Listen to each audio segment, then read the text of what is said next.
nyata. Pancen pinten ahlale dasar putri salah nganggo selendang pelangi sumampir ana bundae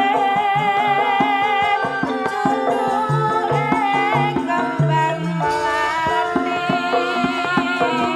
dadi lan pantese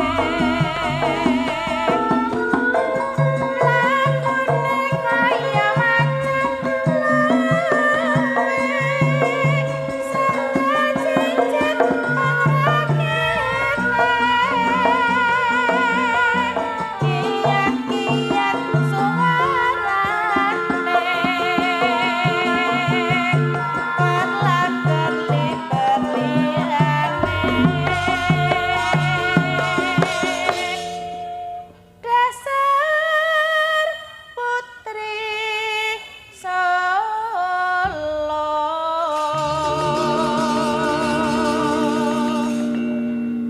putri salah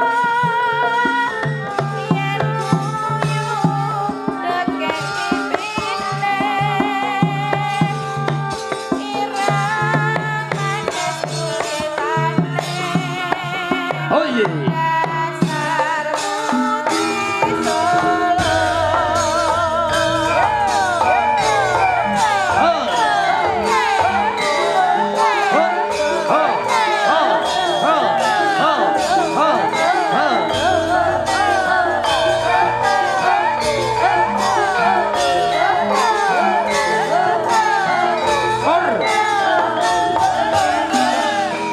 Putri Solo. Oh. Kowe ngawur, dapurmu ora ngerti malah takon karo aku.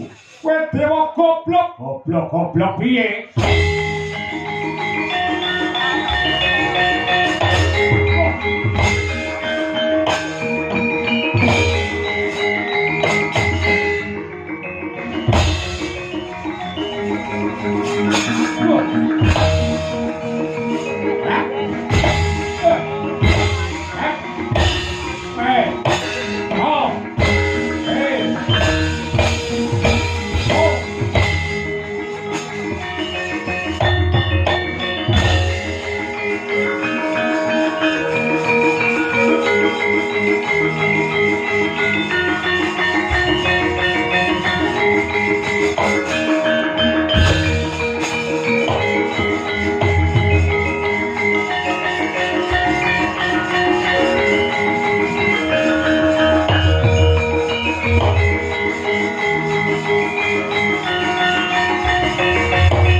Pangapunten paman pukulun Bathara Narada. Kula suwun ndika sumingkir. Kula badhe ngajar dhumateng Wisanggeni menika. Kowe iki perang karo bocah menang ora kondang kalah parandene mbabar wirang Yamadipati. Pedhae apa to gunane apa kowe menang karo bayi wingi sore? Kok lamun to diteliti kanthi permati bocah iki ora kleru, sing kleru iki para dewa. Bocah iki mung takon pake jenenge sapa karo para dewa. Parandene malah dikroyok diajar angger dewa ngajar karo Wisanggeni karepe do piye?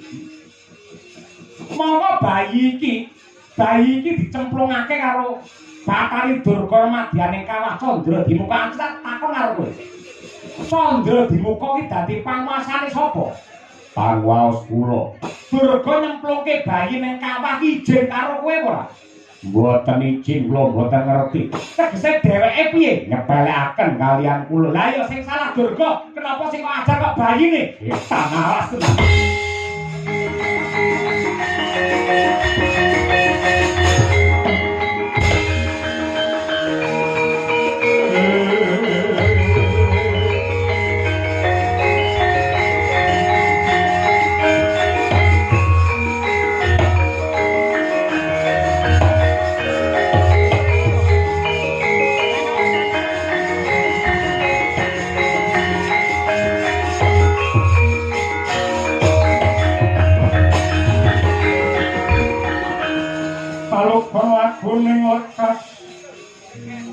Lo kita limuding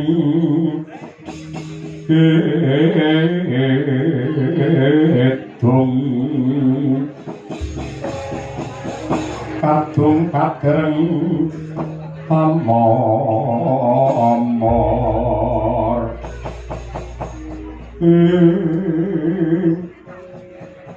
Kepiye iki kek? Nah, ngene nggih wis anggene.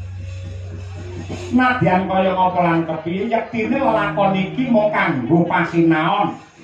Ngajar karo para dewa aja gampang nyepelekake karo kabeh para kawula. Mulane palungguhan iki lampung wis adreng kenceng tekad kita kepengin sungkem marang ramamu aja wedi kangelan muduna mring Marcapada liwat Andorante. Dene lampung Madyapada jeneng kita ketemu kelawan satriya Madukara ingkang kekasih Raden Arjuna. Yen ketemu karo satriya sing jenenge Raden Arjuna ya kuwi wong tuamu sing wajib ndok sungkemi lahir tekan batin. Yen pancen kaya ngono daya-daya aku nyuwun pamit ya Kek ya. Duga-duga dikawa ati-ati aja nganti keri. Muga-muga pengasih saka Hyang Agung tansah gumiring lawan jeneng kita. Sadya satriya sembaga wirutama. Satemah bisa dadi kaca brenggala tumrape para taruna ing sak jagat raya.